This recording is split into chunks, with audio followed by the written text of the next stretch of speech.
All right, here we are on chapter 5, section 5. We're going to do a video here of some questions from the day 2 assignment. And we're going to start out with question 27. First thing we look for anytime we start factoring is the greatest common factor. We have AC, 4A, 2C, and 8, and nothing divides into all of them. So the next thing I'm going to do is group, group, and put a plus sign in between. Notice I bring that negative sign in here.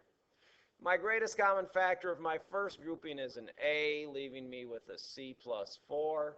In my second grouping, I have a negative 2 that I can pull out, leaving me with negative 2C divided by negative 2 leaves me with C. Negative 8 divided by negative 2 gives me positive 4. And it's always a good sign that these are the same thing, leaving me with C plus 4 out front. And then my leftovers, A minus 2, go in the second parenthesis. Well, let's take a look now at question 47. Quite a jump there. 47 says 6xy plus 10x plus 9y plus 15. Again, the first thing that we're going to check for is greatest common factor all the way across. We have a 2 and a 2 and a 3 and a 3 and a 3, but we don't have anything that divides into all of them. So our next step is to do groupity group. Make sure there's a plus sign in between. Greatest common factor of my first set is going to be a 2x, leaving me with 6xy divided by 2x gives me 3y. Notice that these two things multiply to give me my first term. Bring down the plus sign. 10x divided by 2x gives me 5. Over here, my greatest common factor of my second grouping is a plus 3, leaving me with 3y plus 5. Again, these two are the same, so I can rewrite it as 3y plus 5. And then my leftovers, the 2x plus 3, go in the second parenthesis. And then we're moving on to question 49.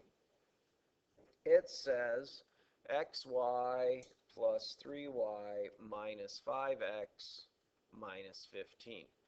Again, every time we do a factoring question, we're looking for greatest common factor first, but we get none on this one.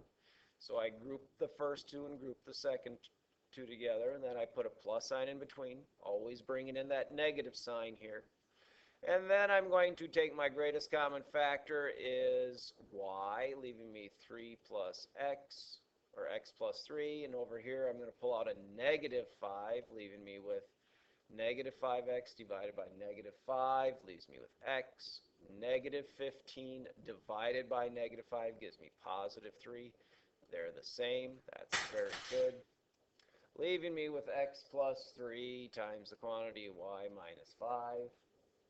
The next problem we're going to work on is question 53. It says 12xy plus 18x plus 2y plus 3. Again, I'm going to look for greatest common factor. I see none, so I'm going to pull out groupity group. Greatest common factor of my first grouping looks like a 6x would go in there. 12 divided by 6 is 2. 18 divided by 6 is 3, so I'm going to be in good shape there, leaving me with 2y and 3. Over here, there's nothing that divides into 2y or 3, so I'm going to put a 1 there, right? So I'm going to pull out a 1 times the quantity of 2y plus 3. So just that. This is the same as this, so I'm going to have 2y plus 3 times the quantity of 6x plus 1. All right, looks like our next question is 54. And 54, we have 20xy plus 8x plus 5y plus 2. I think we're in the same boat as the last question. grouping the first two together, grouping the last two together. Greatest common factor of 20 and 8. I'm not sure, so I'm going to make my factor tree. 2 times 2 times 5. 2 times 2 times 2. Looks like my greatest common factor is 2 times 2. So I'm going to pull out a 4, and I see an x in both of them, leaving me with 5y plus 2. Nothing goes into 5y and 2, so I'm going to pull out a 1. You need that 1 pulled out because we need to have two terms when we get to the bottom here. The 4x and the 1. If you don't have that plus 1, you're going to have trouble. And looks like our last question that we're going to work on here is 56. It says 3a times the quantity of that b minus 4 minus b minus 4. Notice this is the same thing I was warning you about in the one before. You need to have that 1 there. These are the same, so that gets pulled out front since it's already factored out of both of them. Now that I have a 1 there, I can pull a 3a minus 1.